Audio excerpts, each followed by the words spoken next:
Hello. Ol- Olá, Olá. Oi, oi. oi, oi, oi. Então, Bom, olá, gente. pessoal, sejam bem-vindos, todos que vão nos assistir, né? Posteriormente, a gente está iniciando então mais uma gravação desse bate-papo Enneagrama, nessa nova série que nós estamos gravando, que é só sobre caminhos de crescimento. E hoje a gente vai começar com cada um dos eneatipos, iniciando pelo tipo 1. Então, a ideia hoje aqui do nosso papo é compartilhar ideias, dicas, sugestões, né? A partir daquela pergunta que está nos norteando agora, que é: eu descobri meu eneatipo e agora o que que faz? Então, de novo, essa ideia da gente trocar as nossas próprias experiências, tanto de estudo quanto de atendimento, o que que a gente já viu, e compartilhar o que que a gente percebe do tipo 1. Não temos nenhum tipo 1 aqui entre nós, né? Mas já tivemos bastante contato em experiências. Mas nós temos as asinhas aí, né? Tem as asas, exatamente. Temos 3 tipos 9 com asa 1. Eu acho que todo mundo se identifica na asa 1, não me lembro direito. E compartilhar assim o que que a gente percebe que é saudável para essas pessoas, como mais ou menos acontece o caminho de crescimento delas, de desenvolvimento, a partir, né, dessa sabedoria e do conhecimento do Enneagrama. Vamos iniciar, então? Quem é que quer Vale, compartilhar um vale pouco? a pena começar lembrando, né? Porque muitas vezes a pessoa fala, eu achei meu tipo, tal, e o Enneagrama vai me ajudar no que exatamente? Uhum. O Enneagrama vai mostrar onde estão os problemas, onde estão também os caminhos de desenvolvimento. Então, assim, ele é um mapa. Ele não necessariamente traz a solução, ele aponta para a solução. E aí vai depender muito da pessoa abraçar ou não a ideia de cada coisa que ela está visualizando. E quando a gente olha lá o tipo 1 especificamente, né, que a gente sabe que é uma característica um pouco mais rígida consigo mesmo, um pouco mais controlada, né, e que a gente vê que o caminho de desenvolvimento dele parte mesmo para uma flexibilização do próprio tipo. Ou seja, tem um lance lá de ele começar a ser mais flexível, a brincar mais, a dançar mais, a cair na vida, a aproveitar, enfim, tirar um pouco daquela rigidez e daquele crítico interno gigantesco que fala, não, não, você não pode fazer isso. Então, práticas e exercícios que levam ele a se soltar mais, cair na vida mesmo, estava até falando agora há pouco a respeito do carnaval, né? Carnaval, assim, para um tipo 1 pode ser uma coisa assim, acho que não rola para mim, né? Muito, né? Tem que soltar muito, né? E tal. E é por aí o caminho para ele, né? Ele tem realmente que cair em umas coisas mais soltas, mais leves, onde ele desliga um pouco esse crítico interno, acessa mais o corpo, acessa mais o coração, mais ou menos nessa pegada. Então, o Enneagrama mostra, né? Que esses seriam os caminhos principais, mas cabe à pessoa abraçar ou não a ideia. E o que eu percebo, né, Lu, é que fazer isso com consciência, né? Porque eu vejo isso, por exemplo, com pacientes ou com pessoas que eu conheço, tipo um que, por exemplo, vão lá para a flecha 7, extravasam e depois vem uma culpa gigante porque não tinha uma consciência do porquê que estavam fazendo isso, né? E aí volta aquele crítico muito forte, assim. Então, tipo, o Enneagrama traz a olhar este caminho com consciência, entender a necessidade real de fazer isso, a importância de fazer isso. E aí vem a compaixão, tudo que a gente falou naquele primeiro vídeo ali, né, do perdoar para fazer esse caminho todo. Eu acho que principalmente é ter consciência desses padrões, do que a gente comentou lá do se auto-observar, também se perguntar fazer alguns questionamentos do porquê desses padrões, para aí começar a fazer esses movimentos todos aí com consciência, né? Ô, Marcos, falou um negócio aí que eu achei interessante, né, que a pessoa vai para um outro extremo, né? Então, assim, isso é comum não só no tipo 1, mas em todos os processos que a pessoa descobre algo e aí ele quer fazer o oposto, porque ele não tem sustentação para isso. Aí ele faz aquele efeito pêndulo, né, e volta muito pior muitas vezes. Então, o caminho, assim, tá, que nem os nobres que vão acessar a raiva, tem que ir aos pouquinhos, não dá para... Porque a gente nunca usou aquilo. Então, quando vai usar, vai sair de qualquer jeito. Então, vai dosando. E a mesma coisa. O tipo 1, talvez ele tenha essa dificuldade de se soltar, de se divertir. Então, assim, vai aos poucos. Né? Não vai enfiar logo o pé na jaca, que depois a culpa vai ser muito grande. E lembrando uma outra coisinha, né, que quando a gente olha o Enneagrama como um todo, né, o ponto 1 é o ponto da aceitação e do não julgamento. né? A hora que a gente olha para a gente, aceita e não julga, né? Então, o próprio está nos ensinando a respeito disso. O maior desafio dele é também a maior contribuição que ele tem para nós. Legal. Perfeito. Ó, bem no tipo 1, olha o que acontece. A Rei e o Felipe querem falar? Pode falar, Rê. Então, isso que vocês falaram eu acho muito importante, porque fazer esse movimento, né, para extravasar, cria-se um lado B, e que é muito difícil depois para o tipo 1 se perdoar disso, né, porque ele age daí de uma forma completamente extremada e diferente do que ele acredita que precisa ser, e totalmente sem consciência, né. E aí, uma coisa que eu percebo, um movimento que um faz é também uma dificuldade de processar emoções, né? Uma dificuldade de processar tristeza, principalmente. Então, aquela coisa de ficar condensando, eu já ouvi assim, de um tipo, parece que tudo que eu sinto vira uma bola aqui de raiva, um ódio, que daí todos os tipos de sentimento acabam se juntando e virando uma raiva, né? E aí fica sustentando aquela, segurando numa indignação, aquela coisa do ressentimento. Se exigindo, e às vezes a dificuldade de soltar e falar assim, eu não dou conta disso, ou aqui não tem o que ser feito, né? E muitas vezes é sentir a tristeza disso, de que tem certas coisas que ainda não dá para mudar, que ainda, né, não está maduro, ou do processo de outras pessoas, ou consigo mesmo. E isso, no fundo, né, quando tem muita raiva acumulada, no fundo, geralmente é uma tristeza profunda. E que eu percebo uma dificuldade grande de aceitar essa tristeza profunda, soltar isso, né? Eles ficam muito tempo segurando, reprime, né, os transformando, sentimentos. e virando tudo em raiva. E bonito isso de falar, porque isso tem a ver com acesso à flecha 4, né? Então, eu gosto muito de pensar também na importância de acessar a flecha desafio como crescimento, né? Como a flecha de estresse como uma possibilidade de crescimento. Então, esse processo de autoaceitação, de se conectar com as emoções, com os sentimentos que estão reprimidos, porque um reprime tudo aquilo que ele julga que é um mau comportamento, que não deveria ser expressado, né?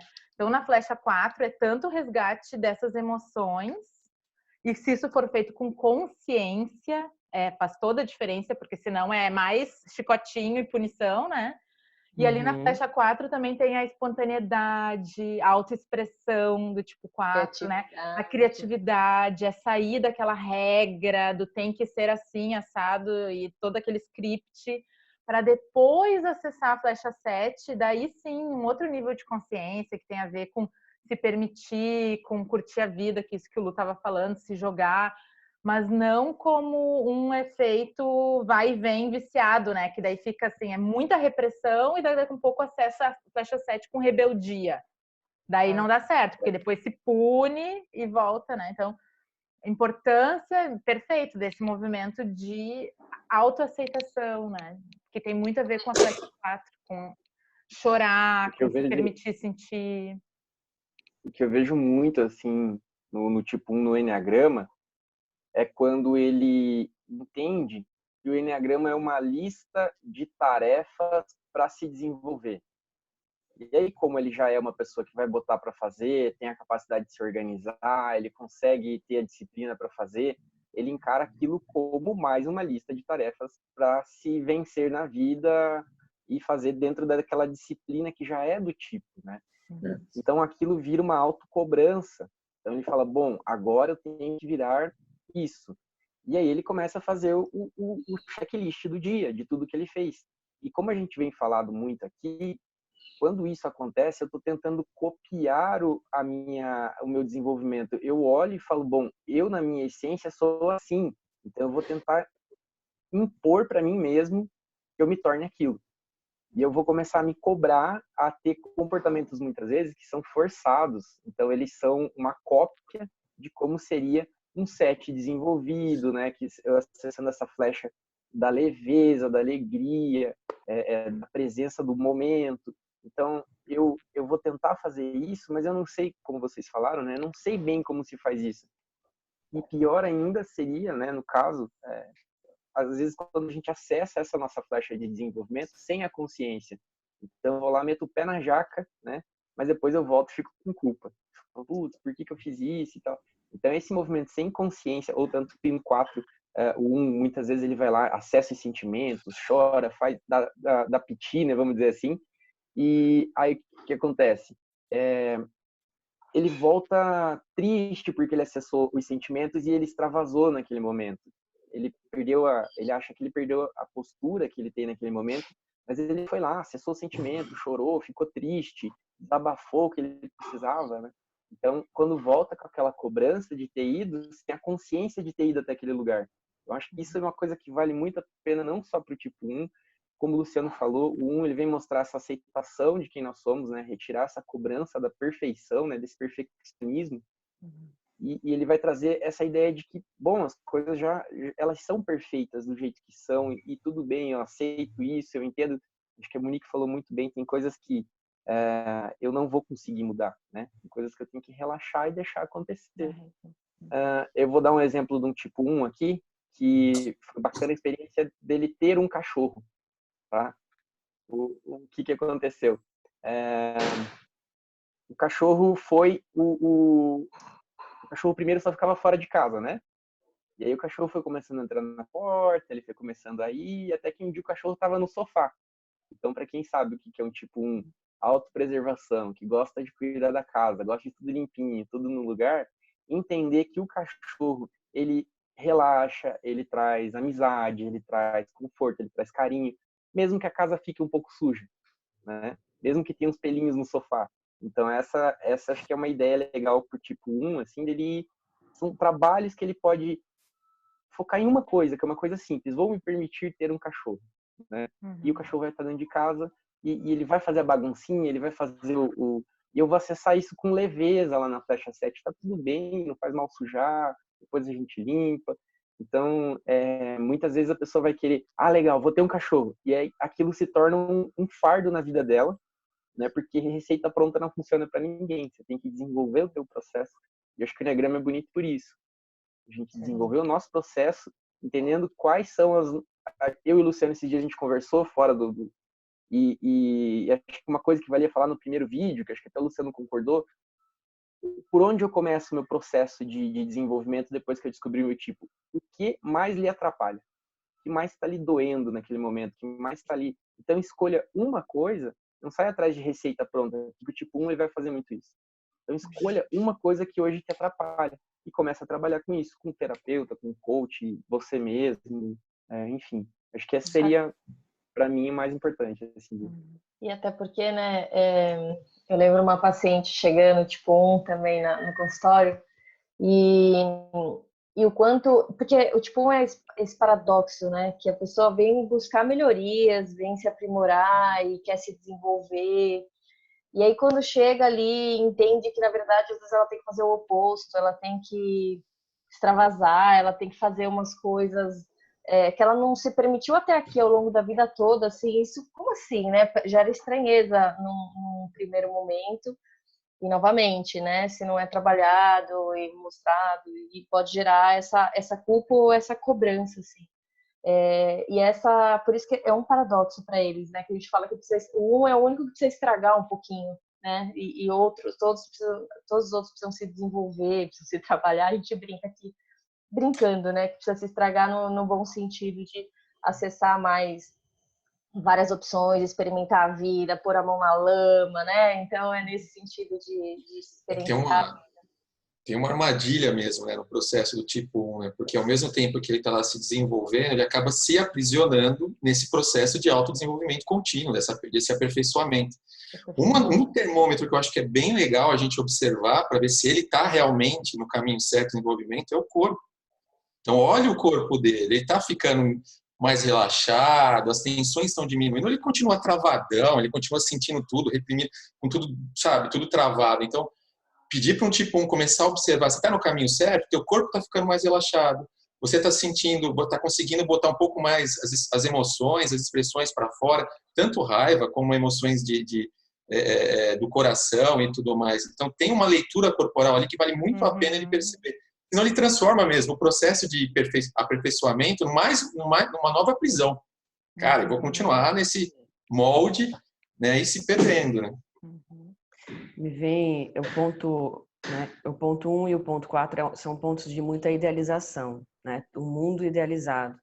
E isso precisa ser muito bem trabalhado também, né? Processo em terapia para flexibilizar essa idealização que é a perfeição já agora, né? Tem que ser nesse momento. E o quanto é difícil aceitar pequenos erros, o quanto de tempo, de energia se gasta ao perceber que pode ter cometido um equívoco, um erro, para provar que está certo, provar que sempre está certo, como se não fosse merecedor da vida, se não for perfeito, né? Então, essa é muito forte no assim, essa cobrança pela perfeição já, e isso sustenta uma outra questão, que parece que daí ele sempre tem razão, né? E muitas vezes você vê no discurso que tem razão, né? Do que eles estão falando que está errado, mas essa razão tem que ser flexibilizada porque tem o tempo das coisas. Nem sempre as pessoas estão prontas. E assim, não, eu faço tudo certo, então eu posso exigir do outro que também faça tudo certo o tempo todo,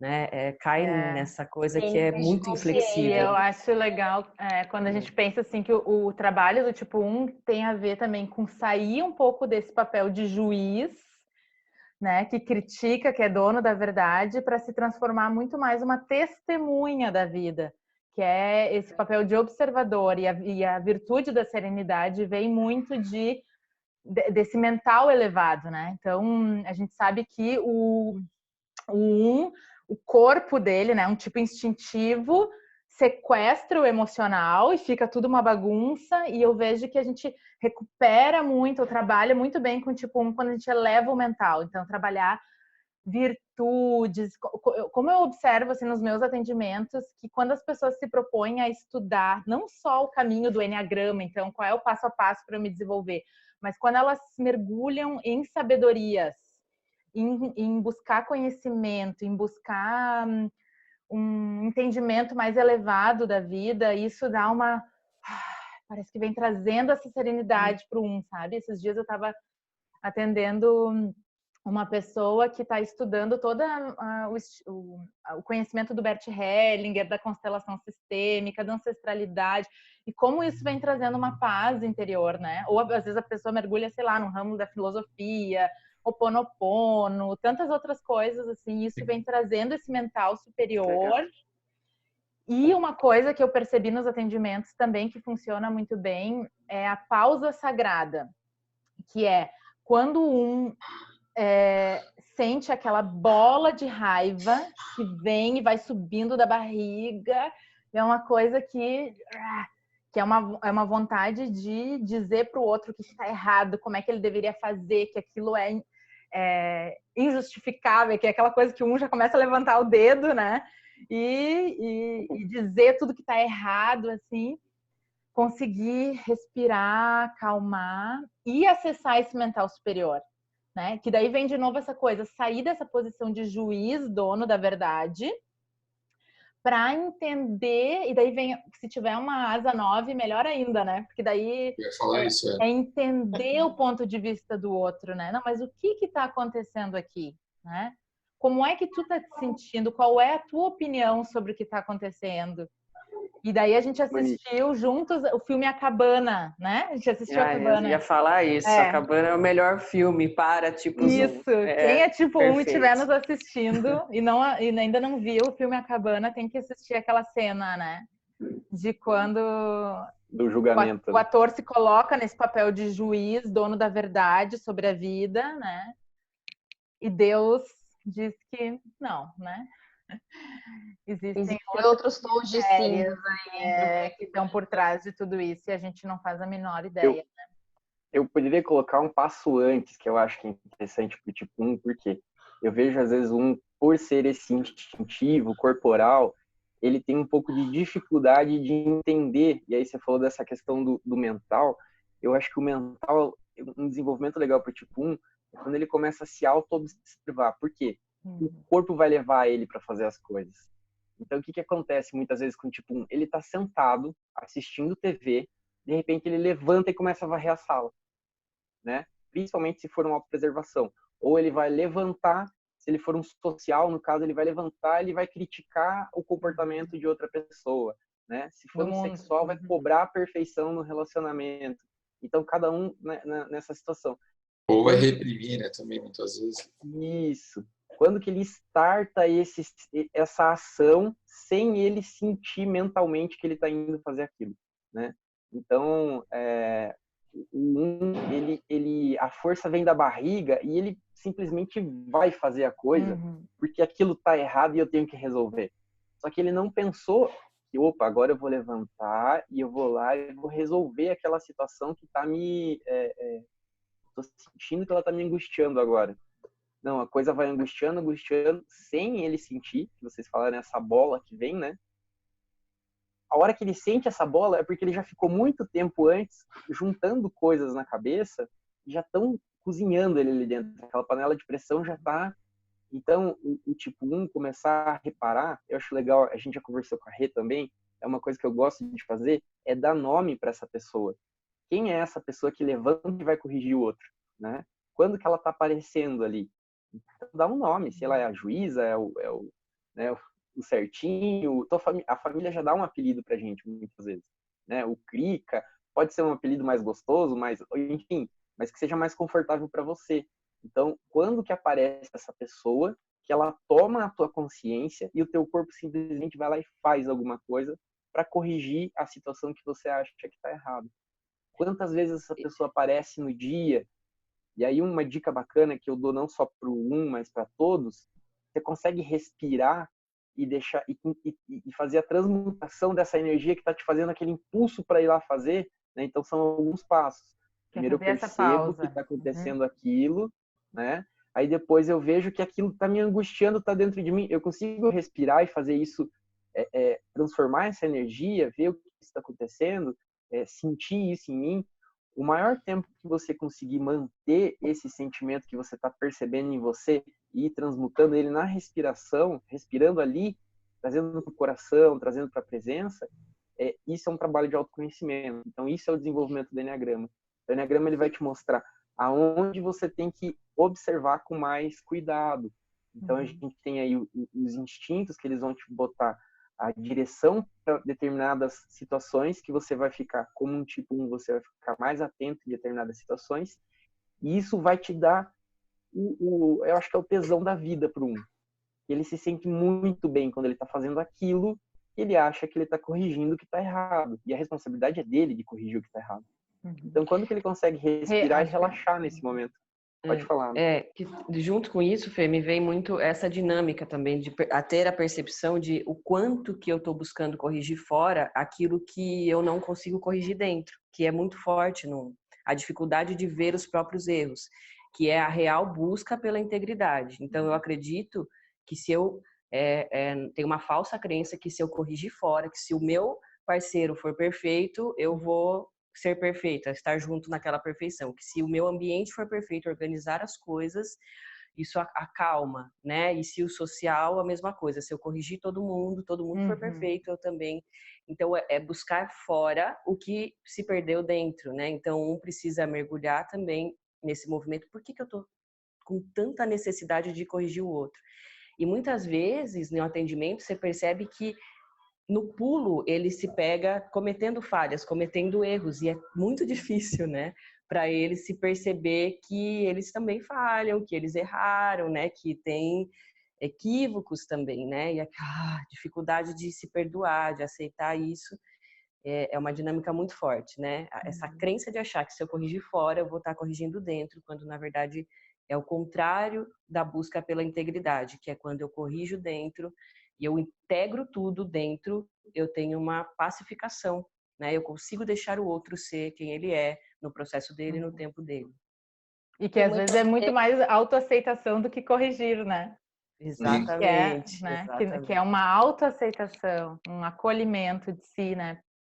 Por inteiro, por completo. Todo buscador, né?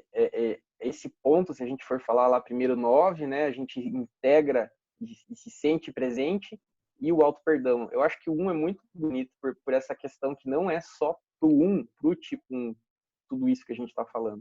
Todos nós temos esse raio, e esse processo é para todos nós.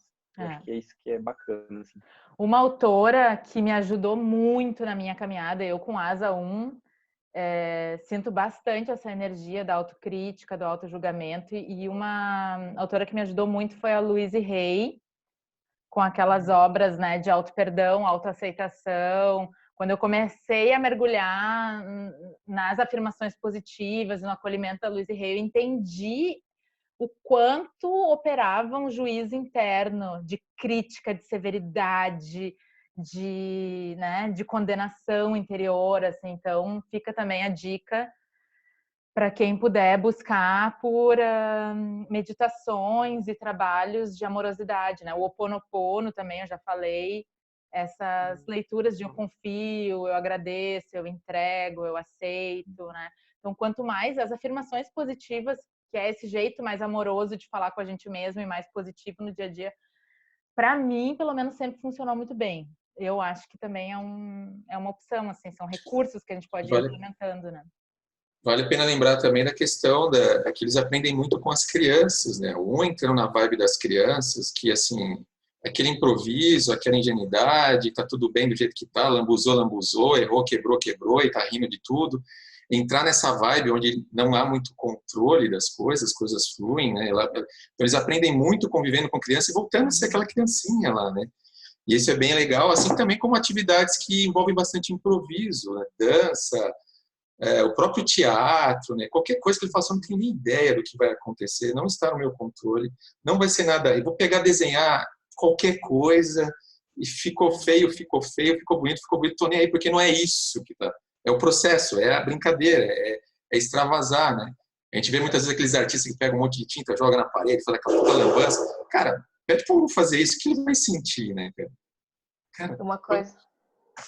Uma coisa que a Rê comentou, né, essa questão que, na verdade, tudo que está incomodando, o que está acontecendo lá fora, para ele se perguntar, tá, o que está acontecendo aqui dentro, né? E acho que é uma pergunta a se fazer muito, o que eu estou sentindo o tempo todo, né? O que eu estou sentindo, para não deixar esse ressentimento ficar vindo, e não é sobre lá fora, muitas vezes, é muito aqui dentro.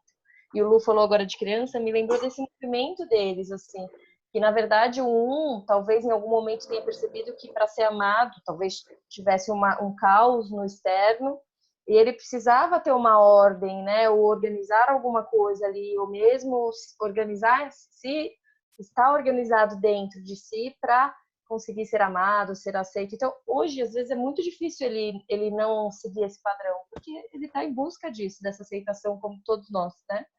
E por isso que é só entender que, na verdade, o retorno para essa criança que o Lu está falando é vivenciar que, às vezes, aquilo que ele não vivenciou tanto lá na infância, que ele não se permitiu tanto ali, né? Brincar, se jogar. Não era estimulado, né? Não era permitido.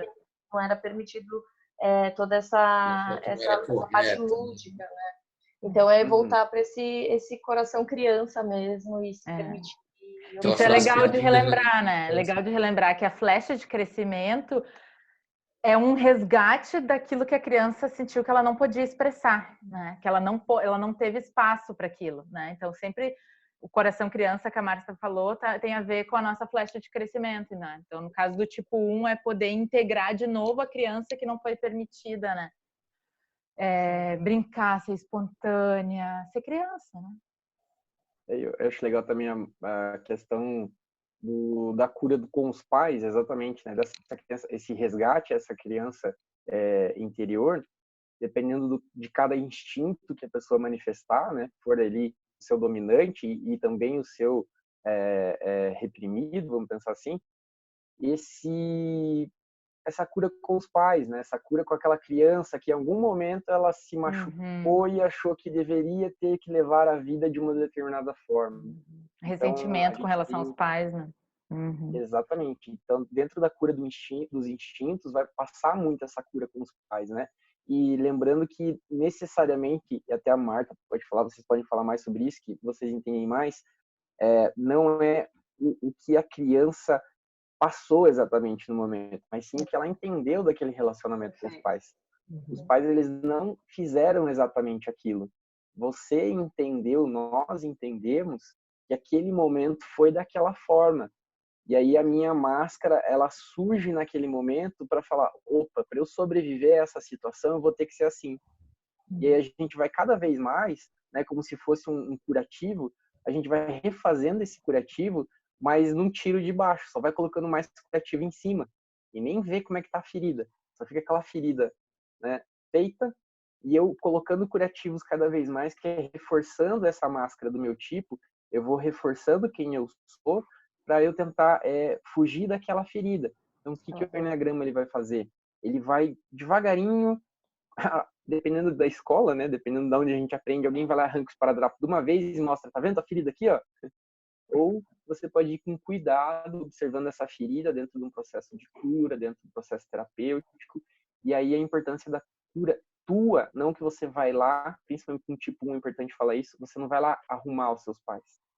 Você vai arrumar o que você entende dos seus pais. O que você percebeu que foi o relacionamento com seus pais. Não que você tem que ir lá e falar, bom, agora eu vou arrumar minha mãe, agora eu vou arrumar meu pai. Vou ensinar para eles como é que é certo. Não, você cura seus pais dentro de você. Você não vai lá curar eles. Perfeito. Tá? Acho que isso é bacana falar. Então a questão da frase perdida, até que vocês estavam falando, né, dessa parte mais da infância, a frase perdida da infância, né, você é uma pessoa boa, você é uma pessoa íntegra, você é uma pessoa correta. Lembrando que, na essência, eles são os filhos dos deuses, os anjos, eles são puros, eles são a folha branca, sabe aquela coisa a bondade, né? Então, assim, eles têm isso dentro deles e é a grande contribuição que eles trazem para a gente, né? Do que é ser essa integridade limpa, branca, né? Não tem nada de sujo neles, né? Então, assim, na essência. Então, vale muito a pena lembrar eles terem consciência disso, falar, no fundo, vocês já são tudo isso. Só né? fazer, para. Não precisa mostrar que já é, né? Já é. É só seguir a vibe e pronto. Relaxar um pouco e seguir essa pureza, né? É uma coisa que eu admiro muito no tipo. Então, ele tem essa pureza é uma pureza instintiva, que é uma coisa maluca, né? Você pensa em toda a força do instinto para ir lá e fazer, destruir, mas não fazer leve. Quando ele chega nesse ponto, ele sabe o que é o certo, ele tem essa consciência do perfeito, né? Não daquele perfeccionismo, mas ele sabe na essência dele o que é o perfeito. Qual é a decisão mais elevada, né? A causa elevada. É, a causa elevada, né? Que quando a gente estuda Enneagrama, sempre se cita o Mandela também, né? Como um exemplo, tipo que é apesar do que fizeram comigo, ou apesar do que, né? No caso da infância, o que eu entendi que aconteceu também, mas é o que é o correto, o que é o mais elevado de ser feito, né? Isso é muito bonito. Assim, eu acho legal como é que é. Se eu não me engano, é o Al Gore, né? Que é o das Nações Unidas também, que é um tipo 1, se eu não me engano. O Gandhi. Se eu estiver falando besteira, ele me corrige depois. Mas assim, o que é? Ele canalizou essa vontade de corrigir o mundo para, eu acredito que ele seja um social, vamos salvar a natureza, né? Então vamos corrigir. Então é uma causa elevada, e acho que é legal colocar isso, quando ele sai das... Eu não sei se é certo falar isso, se é bom falar isso, mas vamos lá. Quando ele sai daquelas causas pequenas, né? Até vocês me ajudem. Quando eu realmente conecto, que acho que é uma ida para flecha 4, me conecto com quem eu sou de verdade, porque o tipo 1 ele tem dificuldade em relaxar e ter o hobby, ter o prazer, Então quando ele sai do corrigir o parceiro, do corrigir os amigos, né, do social, ou de ficar arrumando a casa, qual que é a minha causa realmente que existe, meu real propósito que eu tenho, que a minha alma pede para que eu faça aquilo, né? Então, eu acho que esses líderes que eles despertaram muitas vezes para esse propósito, que fica um pouco perdido, que ele tem muita dificuldade nos trabalhos que eu tenho com o tipo 1, de achar esse propósito mais profundo, porque ele está preocupado em controlar o externo, que foi o que a gente falou aqui. Então, ele bota essa intensidade dele para ficar controlando as coisas fora, né? Quando ele começa a observar para dentro, ele acha o propósito dele e ele bota toda essa energia dele para causas maravilhosas, né? Que podem ter uma casa limpa, maravilhosa, linda, mas agora com presença e consciência, né? Que é lembrando, né? Não é que não vai ter raiva, todos nós temos raiva, o sentimento, não é isso que a gente está falando de não ter, acessar a serenidade não é isso, mas é tendo consciência, o que eu vou fazer, qual é a ação que eu vou ter, né? Acho que o que você está falando é com propósito, né? Algo que vai me trazer essa serenidade e não uma busca, um ciclo vicioso de atrás, aí o próximo, e agora? Porque não completa, na verdade, né? Agora, quando é esse propósito, traz essa serenidade aí, realmente, né? Ele tem realmente que acessar a raiva, né? Essa raiva é uma energia poderosíssima de movimentação. Grande, né? Que a gente Aceitar estava que ele falando. tem essa raiva, não reprimir e canalizar para realizar o que ele tem que fazer. O Felipe trouxe um aspecto interessante que a gente vai lembrando, mas para todos os tipos, né? Que conforme vai subindo o nível de consciência, o que você materializa já não é mais para você, já não é para a pessoa que está próxima, é já para algo mais coletivo. Então vai subindo, vai abrindo o campo, né? A materialização de toda essa, vamos dizer, energia espiritual, essa pureza que está dentro, ela vai abrindo, né? Você vê Gandhi que fez e tudo mais. Então, é um processo natural, mas que precisa, sim, de um movimento de aceitação. Eu tenho raiva, sim, vou deixar ela sair, vou canalizar, vou acessar as minhas emoções e está tudo certo do jeito que saiu. Por isso que antes de ir para fora, é ir para dentro, né? Porque senão Total. ir levando nesse nível aí, né? Então, é nesse sentido de, e aí, o que eu preciso olhar para mim e me aprimorar, ou cuidar, ou olhar para o meu sentimento, enfim, aí vai para autodesenvolvimento, né? Rê, tu ia falar alguma coisinha também? Não. Acho que... Achei que tu ia falar, e depois não voltou. Muito bem, então já estamos terminando aqui nosso tempo. Acho que foi bem legal, né? A gente conseguiu passar por vários aspectos do tipo 1. Alguma mensagem final? Alguém quer compartilhar alguma coisa? Eu tô sentindo. É comum, né? A gente aprender dessa questão da aceitação, né? Isso serve para todos nós. Aceitar, não julgar, né? Olha, como o mundo seria se a gente aceitasse mais as pessoas e julgasse menos. E que é uma energia muito na essência, né? Aceitação das pessoas como elas são e tudo bem, tá tudo certo. Né? Estamos juntos. Começar, acho que na própria aceitação, né? Aceitação pessoal, né? Sim. Então, acho que é esse trabalho. E tirar esse olhar do externo, excessivo, né? E voltar pro meu interior. E, principalmente, acho que a gente falou aqui, que fica uma dica maravilhosa, é a amorosidade a hora que a gente olha para esse interior, as práticas que podem trazer essa amorosidade, como o estado do Ho'oponopono, afirmações positivas. Então, trazer esse olhar. Tem um exercício que eu faço que é bem bacana. Pega uma fotinha de você pequenininho, naquela fase que você acha que você era mais queridinho, mais bonitinho, e conversa com você sempre lembrando dessa imagem de você pequenininho. Isso não é só para é para todos nós, né? Mas a amorosidade na hora de conversar com nós mesmos. Acho que isso é o mais importante. Lindo. E não é sobre eliminar a raiva, né? Mas também como, e principalmente colocar ela a serviço de algo maior e não só de uma reatividade. Porque a raiva é realmente muito poderosa e ela constrói muitas coisas, sim, a partir da hora que a gente consegue sustentar ela, né? E não reagir através dela. Então também tem um grande aprendizado com essa energia tão poderosa para todos nós. Que lindo. Então tá, gente, terminamos aqui. Um abração e até o nosso próximo vídeo, tipo 2. Até mais. Tchau, gente. Tchau. Tchau.